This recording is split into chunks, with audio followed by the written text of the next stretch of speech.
ఓం మహాగణాధిపతయే నమః. ఓం గురుభ్యో నమః. ఓం శ్రీమాత్రే నమః. పరమేశ్వర స్వరూపమైనటువంటి జ్యోతిష, వాస్తు మరియు ఇతర అనేకమైనటువంటి శాస్త్రములను మనకు అందించినటువంటి మహర్షులకి నమస్కారం. హయగ్రీవ హయగ్రీవ హయగ్రీవేతి యో వదేత్ తస్య నిస్సరతే వాణీ జహ్నుకన్యా ప్రవాహవత్. అరుణాం కరుణాతరంగితాక్షీం ధృతపాశాంకుశపుష్పబాణచాపాం అనిమాదివిరావృతాం మయూకైః అహమిత్యేవ విభావయే భవానీం. శ్రీమాత్రే నమః.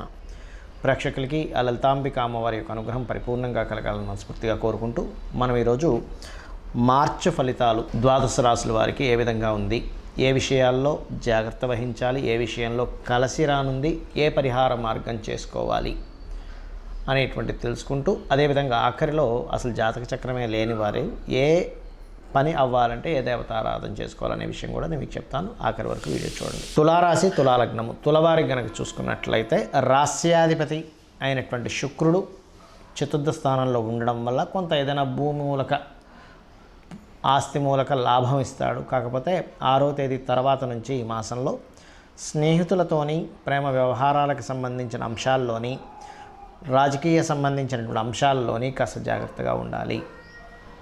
అదేవిధంగా కుటుంబ సంబంధించినటువంటి విషయాల్లో, కుటుంబీకులకు సంబంధించినటువంటి అంశాల్లో ప్రధానంగా మీరు ఇక్కడ చూసుకోవాల్సిన ముఖ్యమైనటువంటి అంశం ఏమిటి అని చెప్పి చూసుకున్నట్లయితే, కుటుంబ వ్యవహారాలకి సంబంధించిన విషయంలో పర్టికులర్గా మీరు కొంచెం ఈ కుజుడు పాపగ్రహ సంబంధం కలిగి ఉంది కాబట్టి తెలియకుండానే కొంత మీరు ఒకటంటే మీ కుటుంబీకులు ఒక మాట అన్నవి ఇట్లాంటివి జరుగుతూ ఉంటాయి. అటువంటి సిచ్యువేషన్స్ నుంచి మీరు బయటకు రావాలి అంటే శని, కుజ, రాహు గ్రహాల దగ్గర దీపారాధన చేస్తుండండి, చండీ పారాయణం చేస్తూ ఉండండి, ఇంట్లో బాగుంటుంది. అయితే ఈ యొక్క మాసంలో ప్రధానంగా 12వ స్థానాధిపతి అంటే ఇన్వెస్ట్మెంట్ స్థానంలో కేతు ఉన్నాడు. మీకు మీ ఇన్వెస్ట్మెంట్స్ కారకుడైనటువంటి బుధుడు నీచ స్థానంలోకి వెళ్తున్నాడు. అంటే దాదాపుగా మార్చి 7వ తేదీ నుంచి 26వ తేదీ మార్చి వరకు, అంటే 20 రోజుల పాటు నీచ స్థానంలో ఉంటున్నాడు. కాబట్టి లాంగ్ జర్నీ చేసేటప్పుడు తండ్రి గారి ఆస్తికి సంబంధించిన విషయంలోనే, ఏదైనా ఇన్వెస్ట్మెంట్ చేసేటువంటి అంశాల్లోని కాస్త జాగ్రత్త వహించాలి. అప్పులు ఇవ్వడం ప్రధానంగా, ఎందుకంటే 6వ స్థానం అప్పు స్థానం, అక్కడ నీచబడ్డ బుధుడు ఉన్నప్పుడు మనం ఎవరికో ఏదైనా వ్యాపార నిమిత్తమై అప్పులు ఇవ్వడం, దాని ద్వారా స్ట్రెస్ అవ్వడం అనేటువంటిది స్పష్టంగా గోచరిస్తుంది. ఇక మరొక విషయం ఏంటంటే, ఇక్కడ గమనించుకున్నట్లయితే ఈ యొక్క సంబంధించినటువంటి విషయాల్లో ప్రధానంగా ఫైనాన్షియల్ గ్రోత్ ఎంతవరకు బాగుందంటే ఉంది, కానీ కొంత స్లోగా వస్తూ ఉంటాయి డబ్బులు అనేటువంటివి. కొంత ఇందాక నేను చెప్పినట్టుగా కొంత ఈ మన కుటుంబ సంబంధించిన విషయాల్లో కొంత ఘర్షణ అది ఉంటూ ఉంటుంది. అదేవిధంగా వివాహ ప్రయత్నాలు మాత్రం సక్సెస్ అవుతాయి, అందులో ఎటువంటి సందేహం లేదు.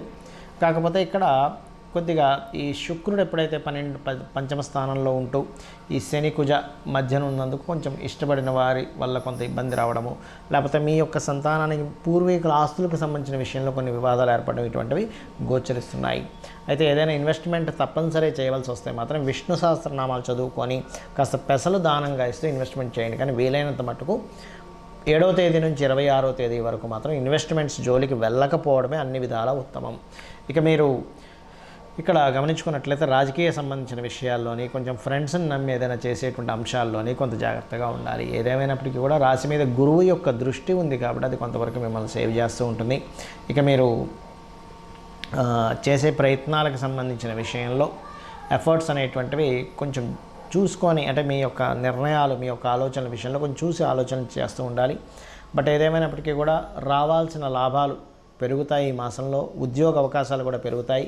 ఇక మీరు చేయవలసిన దేవత ఆరాధన లక్ష్మీనరసింహస్వామి యొక్క ఆరాధన చేయండి, లేదా కాళికామ్మవారి యొక్క ఆరాధన చేయండి, అన్ని విధాలు బాగుంటుంది. రాబోయేటువంటి అంటే దాదాపుగా ఫిబ్రవరి 6 నుంచి మనకి 125 రోజులు దాదాపుగా ఈ కుజ సంచారం ఉంది. అంటే మకరంలోని, కుంభంలోని, మీనంలోని ఈ కుజ సంచారం ఏమిటి అంటే దేశవ్యాప్తంగా కానివ్వండి, మనుషుల మీద కానీ దీని ప్రభావం ఎలా ఉంటుంది ఇండివిజువల్ రాసుల మీద అంటే కొద్దిగా గొడవలకు దారితీయడము, ఒక డ్రాస్టిక్ చేంజెస్ని ఊహించని విధంగా కొన్ని జరగడం, అది సరిహద్దుల్లో కావచ్చు, అంటే మిలిటరీ సిబ్బంది మీద కావచ్చు, లేనట్లయితే ఎందుకంటే ఈ ఫిబ్రవరి 6 నుంచి స్టార్ట్ అయిన ఈ పరిణామాలు ఇట్లా ఇస్తూ ఉంటాయి. డిఫెన్స్ మీద కావచ్చు, పోలీస్ డిపార్ట్మెంట్ మీద కావచ్చు, అధికారుల మీద కావచ్చు, రాజుల మీద కావచ్చు. ఎందుకంటే మనకి ఈసారి సంక్రాంతి పురుషుడు కూడా ఏం చెప్తున్నా అంటే రాజులు యుద్ధ సంబంధమైనటువంటి వాతావరణాన్ని ఇస్తున్నాడు. అయితే మనందరం కూడా ఈ కుజ సంచారం ఫిబ్రవరి 6 నుంచి దాదాపుగా ఇది జూన్ 2వ తేదీ వరకు దీని ప్రభావం ఉంటుంది. అంటే దాదాపుగా మనకి చూసుకుంటే ఇది ఒక మార్చు అంటే ఒక 125 డేస్ వరకు ఉంటుంది దీని ప్రభావం. మరి ఈ సమయంలో అసలు అందరూ చేయవలసింది ఏమిటి అంటే, ఎక్కువగా గుర్తుపెట్టుకోండి, నవగ్రహాలలో శని భగవానుడు, రాహువు, కుజుడు, రవి, ఈ 4 గ్రహాలు గుర్తుపెట్టుకోండి. ఈ 4 గ్రహాల దగ్గర దీపారాధన చేయడం ఒకటి. రెండవది గణపతి తర్పణము, చండీ పారాయణము, ఇవి కంపల్సరీ చేస్తూ ఉండాలి ప్రతి ఒక్కరు కూడా. ఇది గుర్తుపెట్టుకోండి. ఇవి చేస్తూ ఉన్నట్టయితే ఈ కుజుడి యొక్క ప్రభావం అనేటువంటి తగ్గి, రకరకాల దేశాల్లో ఉంటూ ఉంటారు ఇండియన్స్ వెళ్ళి, అక్కడ ఏదైనా యుద్ధ వాతావరణం ఉన్నా కూడా కొంచెం ఇవన్నీ ఎందుకు చెప్పుకుంటామంటే, యుద్ధ వాతావరణం వచ్చినప్పుడు మనకి ముందుగా సరుకులు ఒక 2-3 నెలలు సరిపోయిన సరుకులు ఇంట్లో ఉంటే ఇబ్బంది ఉండదు. కాబట్టి ఇటువంటివి మెయిన్గా జాగ్రత్త పరచుకోవాల్సిన సందర్భాలు నడుస్తున్నాయి. అదేవిధంగా మత విద్వేష సంబంధమైనటువంటి కొన్ని గొడవలు ఇట్లాంటివి కూడా వస్తాయి ఈ కాంబినేషన్ ఉన్నప్పుడు. ఈ కుజుడు కనుక శనికి రాహుతో సంబంధాలు కలుగుతున్నప్పుడు. అయితే సహజంగా అన్ని రాసుల వారు ఇప్పుడు నేను చెప్పిన రెమెడీ చేసుకుంటూ, మరొక విషయం ఏంటంటే, ఎవరికైనా గవర్నమెంట్ రిలేటెడ్ వర్క్స్ అవ్వాలనుకోండి, ఇప్పుడున్న గోచారపరంగా రాశి నక్షత్రం ఏమీ తెలియదు మీకు, కానీ గవర్నమెంట్ జాబ్ సంబంధించిన వర్క్స్ అవ్వాలి. సూర్యభగవానుని చూస్తూ దుర్గా సూక్తము మరియు కాలభైరవ అష్టకము చేయండి, తొందరగా గవర్నమెంట్ వర్క్స్ అవుతాయి. అదేవిధంగా మీకు ఏదైనా చూడండి, భూ సంబంధించిన వివాదాలు ఉన్నాయనుకోండి, ఇప్పుడున్న గ్రహస్థితి రీత్యా చెప్తున్నాను నేను మీకు, భూ సంబంధించిన ముందుకు కదలట్లేదు. అలాంటప్పుడు మీరు చేయవలసింది ఏమిటి అంటే, పర్టికులర్గా మీరు వారాహి అమ్మవారి అష్టోత్తరాలు, ఇప్పుడున్న గ్రహస్థితి రీత్యా వారాహి అమ్మవారి అష్టోత్తరాలు చేసుకుంటూ నవగ్రహాల్లో కుజ శని రాహు గ్రహాల దగ్గర దీపారాధన చేయండి. అదేవిధంగా ఫైనాన్షియల్ మ్యాటర్స్ ముందుకు కదలట్లేదండి, నాకు రాశి నక్షత్రం ఏమీ తెలియదు, అప్పుడు ఏం చేయాలి? ఇప్పుడున్న ఈ మంత్ ఉన్నటువంటి గ్రహస్థితి రీత్యా మీరు చేయవలసింది ఏమిటి అంటే, పర్టికులర్గా మీరు శని రవి గ్రహాల దగ్గర దీపారాధన చేస్తూ ఓం సంపత్కరీ సమారూఢ సింధురవ్రజ సేవితాయ నమః అనే మంత్రం చేసుకోండి. లేదా నవవిద్రుమ బింబశ్రీ న్యక్కారి రతనచ్చద, దీనికి ముందు ఓము లాస్ట్లో నమః కలుపుకొని ఓం నవవిద్రుమ బింబశ్రీ న్యక్కారి రతనచ్చదాయ నమః అనేటువంటి నామస్మరణ చేసుకోండి. అలాగే పర్టికులర్గా యూనివర్సల్గా బుధుడు మీనరాశిలో మనకి ఫిబ్రవరి 15 నుంచి 26వ తేదీ వరకు, ఫిబ్రవరి 7 నుంచి మార్చి 7వ తేదీ నుంచి మార్చి 26వ తేదీ వరకు ఉంటాడు. అంటే దాదాపుగా 20 రోజుల పాటు అక్కడ దాని ప్రభావం ఉంటుంది మీనరాశిలో. కాబట్టి ఈ సమయంలో కొంత ఏదైనా అగ్రిమెంట్స్ చేసేటప్పుడు కానీ, కొత్త బిజినెస్ స్టార్ట్ చేసేటప్పుడు కానీ కొంత జాగ్రత్తగా ఉండాలి. ఎందుకంటే బుధుడు నీచ స్థానంలో ఉన్నప్పుడు సర్వసాధారణంగా ఏదైనా బిజినెస్ సంబంధించిన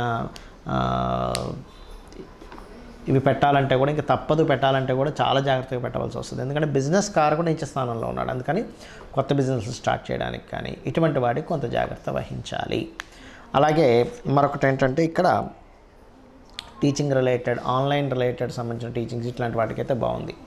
సో అందరికీ చూసుకున్నట్లయితే, అలాగే వివాహ సంబంధించినవి కుదరాలంటే కూడా ఇప్పుడున్న గ్రహస్థితి రీత్యా కాస్త మీరు లక్ష్మీ గణపతి ఆరాధన చేయడము, రావి చెట్టు చుట్టూ ప్రదక్షిణాలు చేయడము, కామేశబద్ధ మాంగళ్య సూత్ర శోభిత కందరాయ నమః అనే నామస్మరణ చేయడం, ముఖ్యంగా గణపతి ఆలయాలకు ఎక్కువగా వెళ్తున్నట్లయితే ఇప్పుడున్న గ్రహస్థితి రీత్యా తొందరగా మీకు వివాహ సంబంధించిన, ముఖ్యంగా మొదటి వారం మార్చి మాసంలో మొదటి వారం ఇది ఎక్కువగా చేయాలి.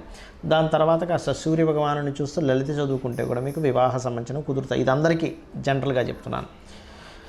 ఇక మీరు ఇవి చేస్తూ వీలైనంత మట్టుకు, రాహు మనకి మీనరాశిలో సంచరిస్తున్నాడు కాబట్టి ఇంకొక సంవత్సరం 4 నెలలు ఉంటాడు. కాబట్టి అమావాస్యలు స్వయం పాకం ఇవ్వండి. దీనివల్ల మీకు ఉద్యోగ సంబంధించిన సమస్య కానీ, వివాహం కానీ, అనారోగ్యాలు కానీ, గొడవలు కానీ, మోసపోతున్నాం అనే ఫీలింగ్ ఉన్నా, వివాహ జీవితంలో బాగోపోయినా అన్నీ కూడా సెట్ అవుతాయి. శ్రీమాత్రే నమః.